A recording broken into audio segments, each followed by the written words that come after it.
नमस्कार, मी Shruti Rahul. News top 9 या बुलेटिनमध्ये आपलं स्वागत करते. महत्त्वाच्या घडामोडींचा आढावा घेणार आहोत. सुरुवात करणार आहोत टॉप 9 राजकीय बातम्यांनी. राष्ट्रवादीच्या बैठकीत भुजबळ आणि तटकरेंमध्ये जुंपली सूत्रांची माहिती. अजित पवारांच्या निधनानंतर पक्ष वाढवत असताना आम्ही टीकेचे धनी का? सुनील तटकरेंकडून बैठकीत सवाल उपस्थित, तर भुजबळांचा तटकरेंवर आक्षेप. राष्ट्रवादीत नाराजीचा सूर कायम. मुंबईत असूनही प्रफुल्ल पटेल बैठकीला गैरहजर राहिल्यानं चर्चांना उधाण, तर गैरहजेरी मागे काही कारण असेल, भुजबळांची प्रतिक्रिया. कालच्या बैठकीत प्रफुल्ल पटेल त्यांच्या कामानिमित्तानं गैरहजर होते, तर पटेल आणि आम्हाला टार्गेट केलं गेलं असं तटकरे म्हणाले. राष्ट्रवादीच्या बैठकीतील खडाजंगीच्या चर्चेवर मुश्रीफ यांचं वक्तव्य.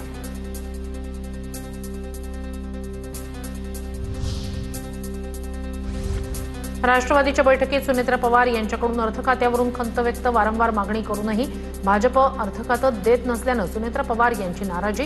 सूत्रांची माहिती. अर्थ खातं राष्ट्रवादीचं होतं, परत देणार असं सांगितलं होतं, मात्र अद्याप अर्थ खातं दिलं नाही. राष्ट्रवादीच्या बैठकीत सुनेत्रा पवार यांच्याकडून अर्थ खात्यावरून खंत व्यक्त करण्यात आल्यानंतर हसन मुश्रीफांची प्रतिक्रिया.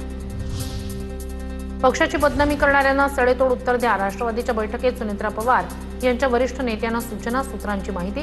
पक्षाची बदनामी थांबवण्यासाठी वरिष्ठ नेत्यांनी ठामपणे भूमिका मांडावी अशी सूचना दिल्याची ही माहिती. राष्ट्रवादीच्या बैठकीत भुजबळांनी स्वबळाचा नारा दिल्याची चर्चा. 2029च्या निवडणुकीत भाजप काय भूमिका घेईल माहिती नाही. आपण 288 जागांची तयारी करायला हवी. बैठकीत छगन भुजबळ यांचं वक्तव्य. भविष्यातील वाढणाऱ्या मतदारसंघांविषयी देखील भाष्य.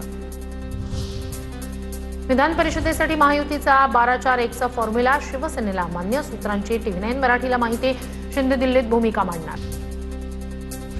प्राजक्त तनपुरे यांचा भाजप प्रवेश निश्चित. 30 मे रोजी भाजपमध्ये प्रवेश करणार. तनपुरे यांना अहिल्यानगरच्या जागेवरून उमेदवारी जाहीर होणार असल्याची विश्वसनीय सूत्रांची माहिती.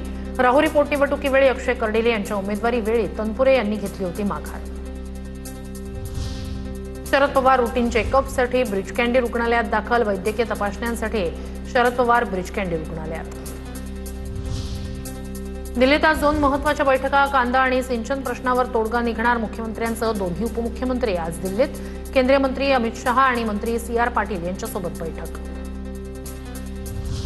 नाफेडकडून 8 दिवसात केवळ 50 टन कांदा खरेदी. शेतकऱ्यांची खरेदी केंद्रांकडे पाठ. नाशिक जिल्ह्यातील 18 खरेदी केंद्रांवर अत्यल्प प्रतिसाद. कमी दर, जनजागृतीचा अभाव आणि खरेदी केंद्रांवरील गैरसोयीमुळे शेतकरी नाराज.